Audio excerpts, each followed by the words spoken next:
only belongs to those who make the rules. But they underestimate what happens when you refuse to play by them.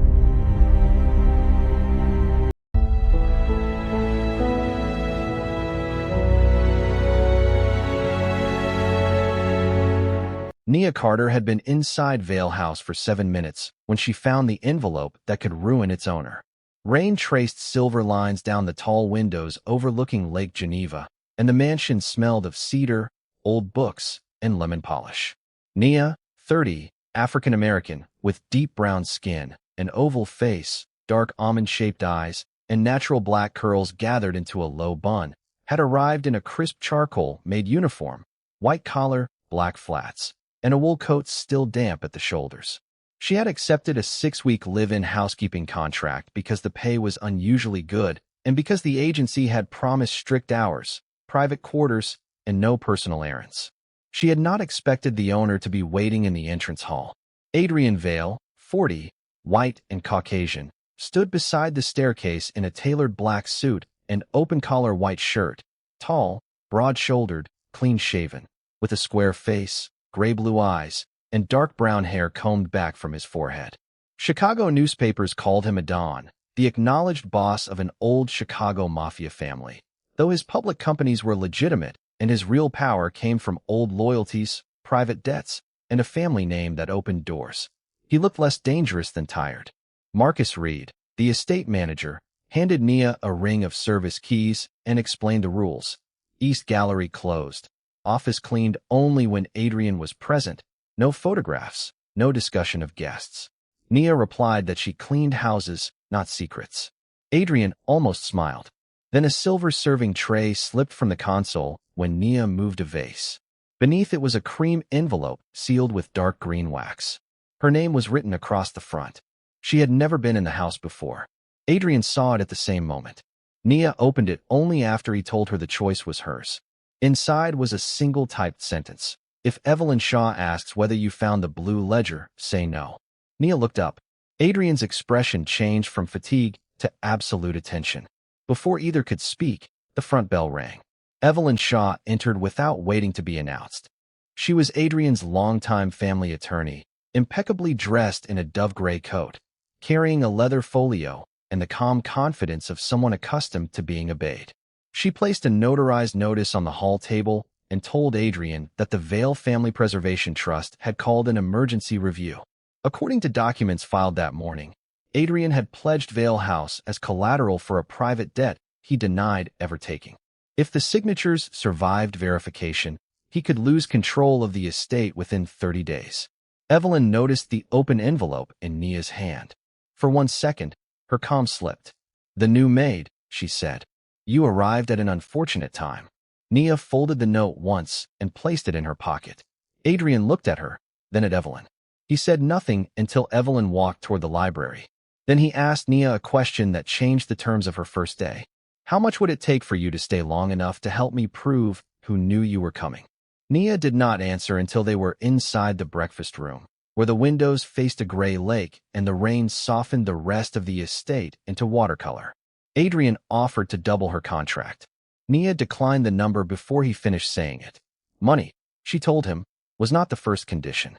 She wanted her original hours honored, access only to rooms necessary for housekeeping, no monitoring of her private quarters, and the right to leave the property whenever she chose.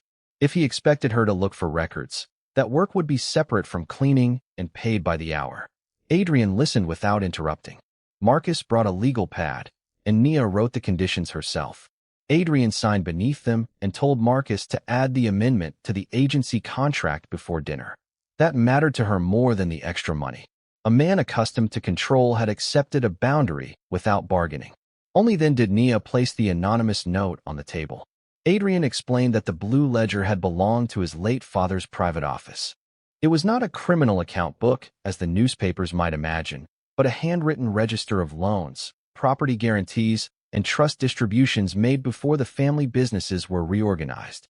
3 months earlier, Adrian had discovered references to it in archived tax correspondence. The ledger itself was missing. Evelyn had insisted it had probably been destroyed years ago. Nia asked why anyone would expect a maid to find it. Marcus answered reluctantly. The housekeeping agency had sent Nia's name and arrival time only that morning after another worker canceled. The message went to 3 people, Marcus, Adrian, and Evelyn, because Evelyn still supervised trust-related access to the mansion. Nia studied Marcus. He did not look offended by the implication, only worried.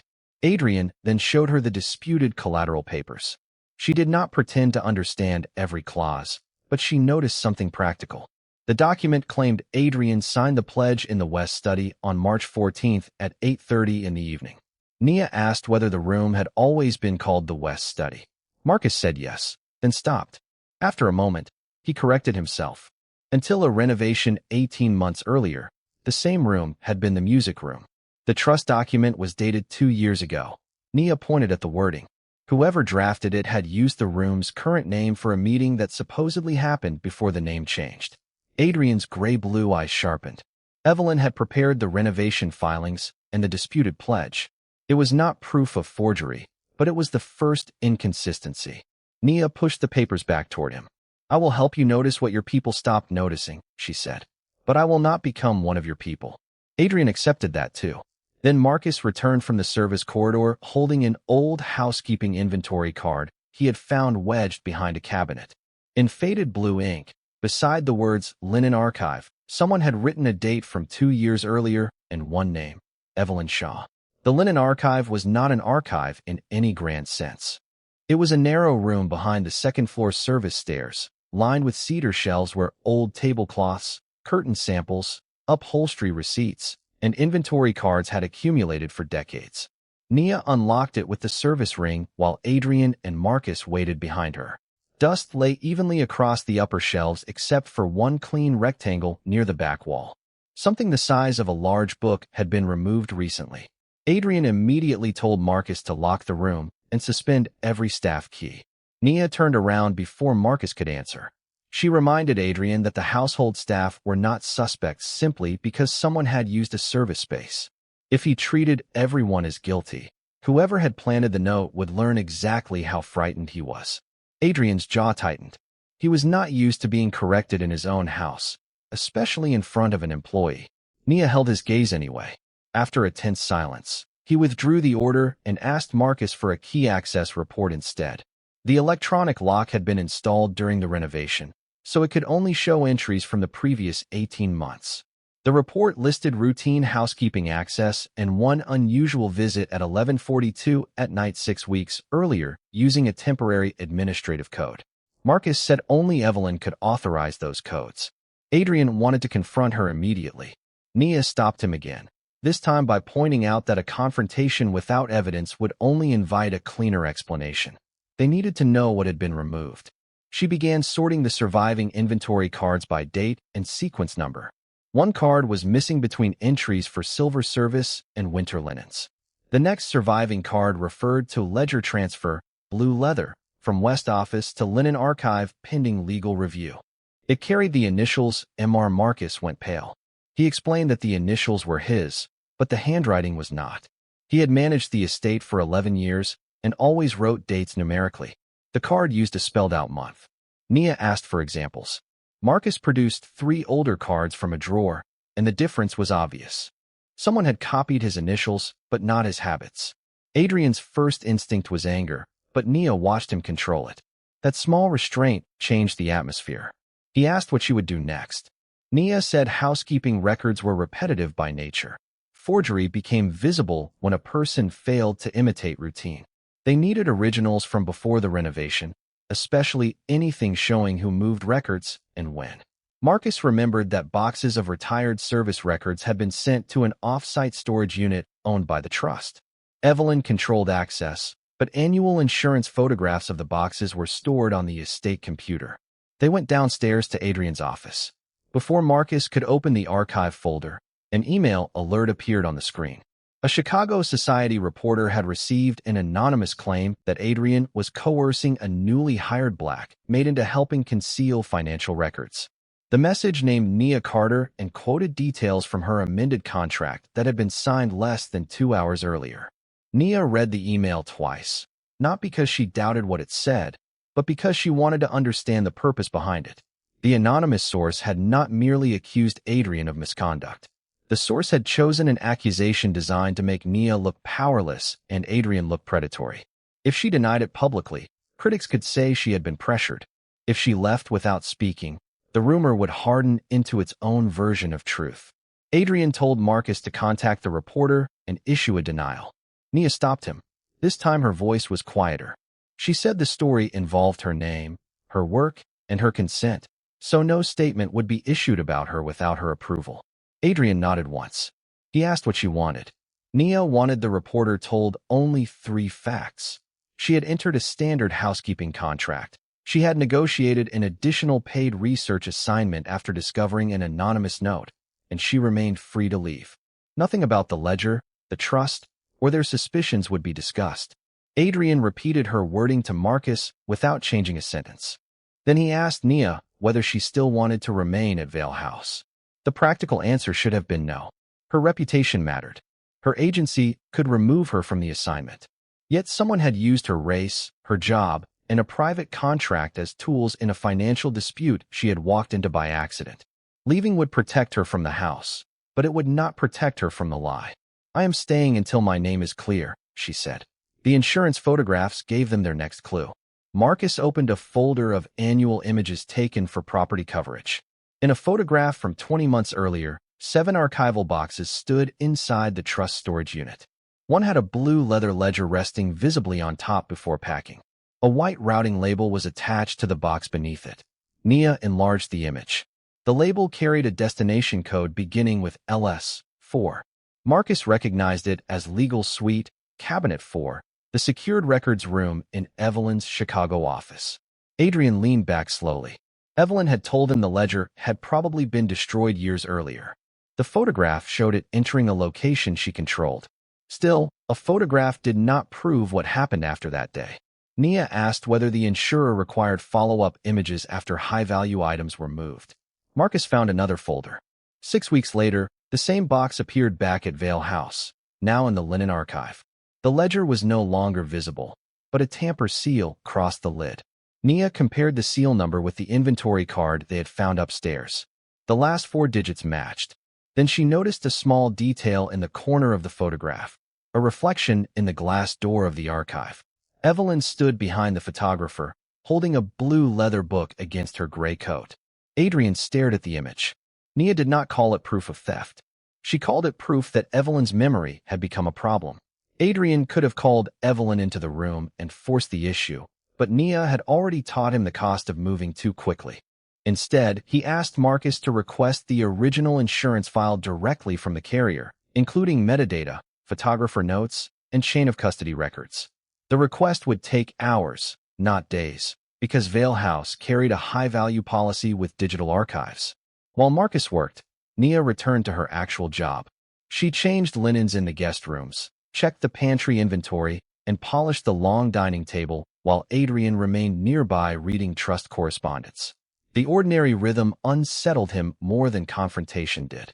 Nia noticed that he answered business calls with clipped certainty, yet hesitated before asking her even simple questions, as if he had become conscious of the difference between authority and entitlement. Near sunset, he brought her coffee without instructing anyone else to do it. She thanked him and returned to the silver. He asked why she had taken housekeeping work when she was clearly skilled at records. Nia said her grandmother had managed hotel housekeeping, and Nia had learned that a well-run room was a system of evidence. Every object had a place, every change had a reason, and careless people always left patterns. She had studied business administration for 2 years before family expenses forced her to stop. Adrian did not offer to rescue her from that history. He only said her education had not ended when the tuition did. The remark stayed with her because it contained respect without pity. Marcus returned with the insurer's verified archive. The original photograph matched the copy on the estate computer. Its metadata confirmed the date and location. More important, the photographer's inventory note listed the blue ledger as temporarily presented by trust counsel for identification. The note did not name Evelyn, but the insurer's attendance sheet did. Evelyn had signed into the storage inspection at 9:07 that morning and signed out at 10:16. The photograph was taken at 9:43. Adrian now had evidence that she possessed the ledger after the date when she later claimed it had already been lost. Nia still wanted one more layer. A lie about possession did not automatically prove a forged property pledge. They examined the pledge again. The notary block contained a commission number, and Marcus found archived correspondence showing the document had been uploaded to the trust portal at 6:12 the morning after the supposed signing. Attached to the upload was a scan of Adrian's identification card. Nia recognized the card immediately because she had cleaned the valet drawer where his current documents were stored. The photograph on the scan showed him wearing a narrow scar through his left eyebrow. Adrian touched it unconsciously. He had received that scar in a minor boating accident only 18 months ago. The pledge was dated 2 years earlier. Someone had used a newer identification scan to authenticate an older, fabricated transaction. Adrian looked at Nia, not triumphant but shaken. "You just gave me a way out," he said. Nia answered, "No. We found a way to the truth. Those are not always the same thing." The way out narrowed again the next morning.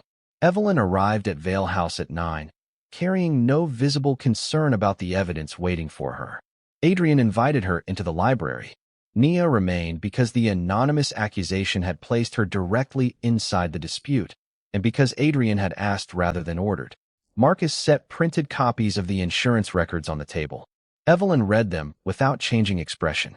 When Adrian asked why she had denied possessing the blue ledger, she said she had handled it briefly for inventory, returned it to the estate, and later learned it could not be found. Then she opened her folio and produced something Adrian had not shown Nia. It was an internal audit memorandum dated 8 months earlier.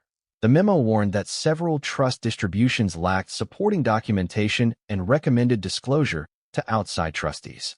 Beneath it was Adrian's signature acknowledging receipt. Beside that was a second document directing the audit team to postpone external notification for 90 days while the family office conducted an internal review. Nia read the dates. 90 days had passed long ago. No disclosure had been made. Evelyn said Adrian was not an innocent victim discovering corruption. He had known the trust accounts contained irregularities and had chosen silence because public scrutiny could damage the Vale companies. Adrian did not deny signing the delay. That hurt Nia more than Evelyn's accusation.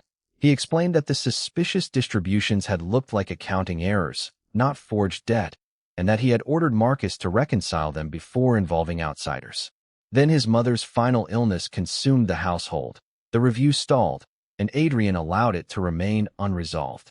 He admitted that preserving the family name influenced him. Nia heard the distinction, but she also heard what he had omitted when asking for her help. She had defended her freedom and reputation while working beside a man who had kept a material fact from her. Adrian said he should have told her. Nia agreed. She removed the service keys from her belt and placed them on the table. Her contract allowed her to leave. Adrian did not block the door, argue about loyalty, or offer more money. He told Marcus to pay every hour she had worked and arrange a car wherever she wanted to go. At the entrance, Nia found the cream envelope from her first day inside her coat pocket. Something about the wax seal bothered her.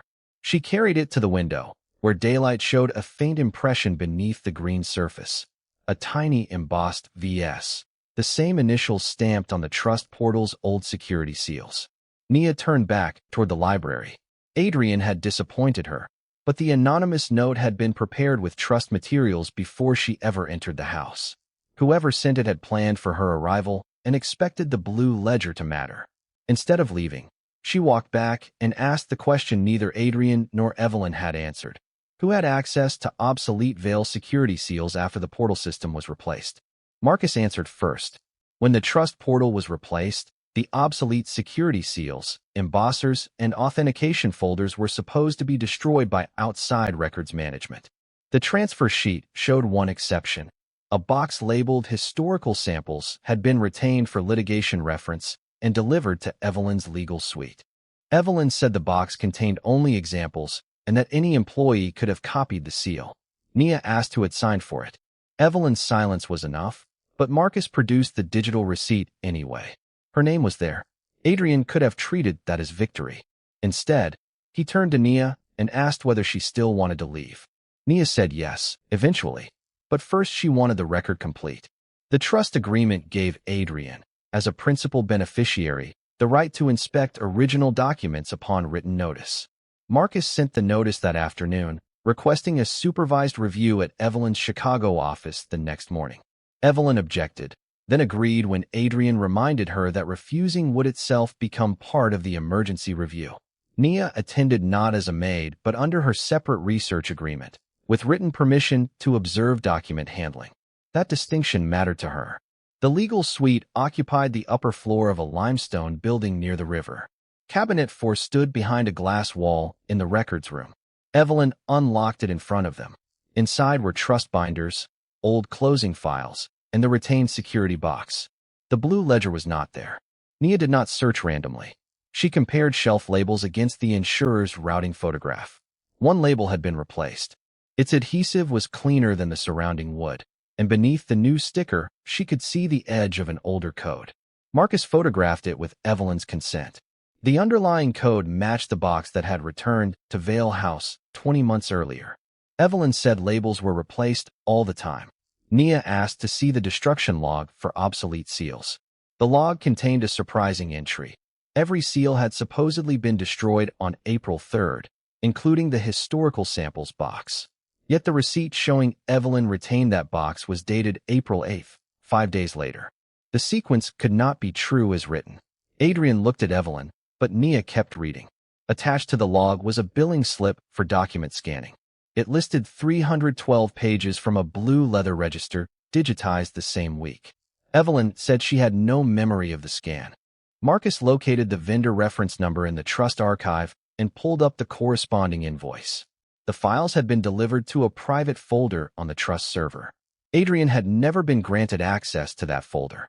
Evelyn had administrator rights. Nia asked Marcus to request a forensic export rather than open the files in place, preserving metadata. An hour later, the export arrived with creation dates intact. The first page was a photograph of the missing blue ledger. The final pages showed handwritten trust distributions, each followed by typed replacement sheets created years later. One replacement sheet contained the disputed pledge of Vale House. Its file metadata named the authoring account, _admin. The emergency review convened 2 days later in the Vale House ballroom because the trust required its records to remain on estate property during a governance dispute. Outside, trustees, auditors, and counsel sat at a long table beneath the chandeliers. Reporters waited beyond the closed doors, aware that the collateral claim against Adrian had become a public question. Evelyn arrived composed, carrying the leather folio she had brought on Nia's first day. Adrian wore a black suit and white shirt, but he no longer looked like a man trying to preserve an image. Before the evidence was presented, he made the damaging admission himself. He acknowledged delaying disclosure of the earlier audit memorandum and said the choice had been wrong.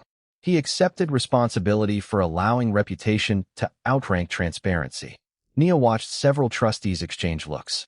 Evelyn had expected him to defend the delay. By confessing it, he removed her easiest argument. Marcus then presented the insurer's authenticated photographs, the attendance sheet showing Evelyn with the blue ledger, the scan invoice, and the forensic export. An independent digital examiner had verified the metadata and confirmed that the disputed pledge was created through Evelyn's administrator account months after the date printed on the document. The newer identification scan and the historically impossible West study reference reinforced the conclusion. Evelyn argued that administrator credentials could be used by staff. Marcus answered with access logs showing her account required a physical security token assigned only to her during the relevant session. Then Nia was asked why an anonymous note addressed to her mattered. She explained what had happened, including her separate paid research agreement and her right to leave the estate. She also displayed the green wax seal. Records from the security box showed that Evelyn had retained the obsolete embosser capable of making that impression. Nia did not claim that fact alone proved Evelyn wrote the note. She said it demonstrated another link that should be evaluated alongside the evidence. The final evidence came from the blue ledger scans. Several legitimate trust distributions had been copied into replacement sheets, then altered to create the appearance of private debts secured by family property. Payments connected to those fabricated debts flowed toward consulting entities controlled through accounts Evelyn had disclosed in annual conflict statements, but described as dormant. The amounts matched missing distributions flagged in the audit Adrian had delayed. Evelyn's purpose became clear. She had been covering unauthorized transfers and needed the forged pledge to create a plausible explanation if the trust was examined. The anonymous note and rumor about Nia were meant to create confusion around the ledger before anyone found the scan archive. Faced with verified records, Evelyn stopped denying authorship. She insisted she had protected the trust from reckless family decisions and intended to repay what she moved. The trustees removed her from all authority and referred the records for formal review. Then Adrian made his own choice. He waived his right to keep the proceeding confidential. Full audit, including his delay, would be disclosed.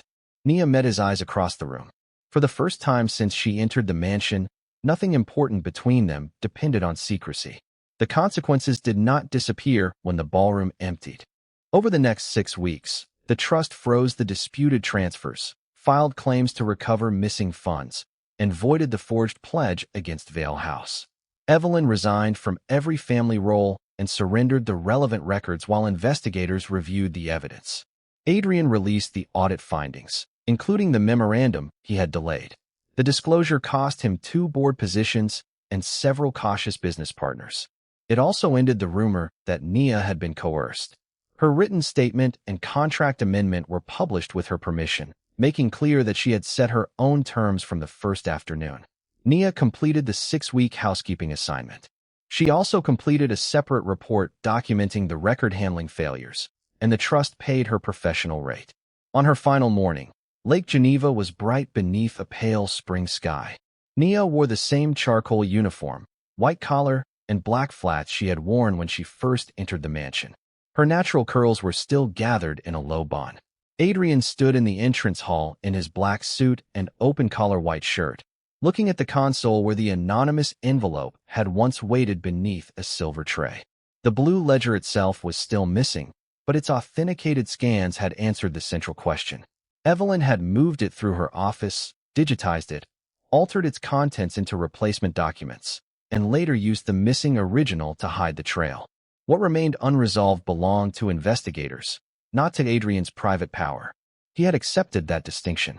Marcus helped establish independent document controls, outside review, and dual authorization for future trust transactions.